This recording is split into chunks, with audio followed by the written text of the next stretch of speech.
Pablo Escobar, the Colombian drug lord and one of the world's greatest drug lords. From a paternal Spanish surname of Escobar and maternal family name of Gaviria. Known to be the wealthiest criminal in history, Pablo Emilio Escobar Gaviria was born on 1 December 1949. He died on December 2, 1993.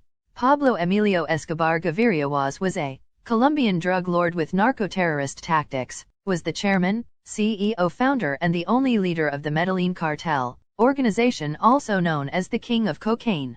As the sole leader of the Medellin cartel, Escobar is the wealthiest criminal in history, in December 2, 1993, having an estimated net worth of $30 billion by the time of his death, equivalent to $64 billion as of 2021, while his drug cartel was the main and major supplier of the cocaine trade into the United States in the 1980s and early 90s. Pablo Emilio Escobar Gaviria was born 1 December 1949, in Rio Negro, Antioquia, Colombia, and died on 2 December 1993 at the age of 44. Medellin, Antioquia, Colombia at the age of 44, in Medellin, Antioquia, Colombia. By gunshot wound to the head. In his lifetime he answered to many other names like the King of Cocaine, Don Pablo, Sir Pablo, the Godfather, El Patron, Mudar Pablo, Killing Pablo, El Padrino, the Boss, Paisa Robin Hood, the King of Crack, to mention but few.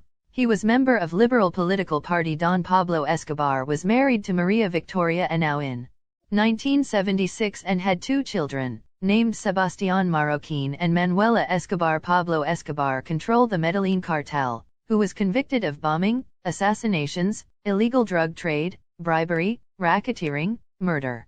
Pablo Escobar had to spend 5 years in prison for drug-related conviction. Pablo Escobar was born in Rio Negro and raised in Medellin. He studied briefly at the Universidad Autónoma Latinoamericana of Medellin, but didn't finish his studies, but instead began to engage in criminal activity, like selling fake lottery tickets and illegal cigarettes, and also participating in stealing of motor vehicle. In the early 1970s, he started by working for various drug smugglers, who were also into kidnapping and holding people for ransom. In 1976, Pablo Escobar founded the Medellin cartel, which distributed powder cocaine, and established the first smuggling passage into the United States.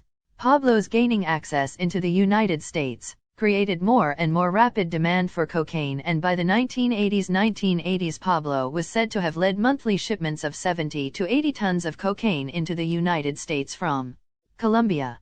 Due to this result, he rapidly became one of the richest people in the world, but constantly headlocked with rival cartels home and abroad, leading to the murders of police officers, prominent people, judges, locals, politicians, home and abroad, giving Colombia the murder capital of the world title. In the 1982, Escobar was elected as an alternate member of the Chamber of Representatives of Colombian parliamentary election, as part of the liberal alternative movement. His responsible included community projects such as the construction of houses and football fields. This gained him popularity among the locals of his towns that he frequented. However, the Colombian and U.S. governments thwarted Pablo Escobar's political ambitions by regularly pushed for his arrest, because Escobar was widely believed to have orchestrated the DOS building and Avianca Flight 203 bombings in retaliation. In 1991, Escobar surrendered to authorities and was sentenced to 5 years imprisonment on a host of charges, but struck a deal with Colombian President Cesar Gaviria of no extradition with the ability of being housed in his own self-built prison, La Catedral. In 1990, Pablo escaped and went into hiding when authorities wanted to move him to a more secured facility, leading to a nationwide manhunt. As a result, in 1993, the Pablo Escobar's Medellin cartel crumbled. Exactly a day after Pablo Escobar's 44th birthday, Escobar was killed in his hometown by Colombian National Police.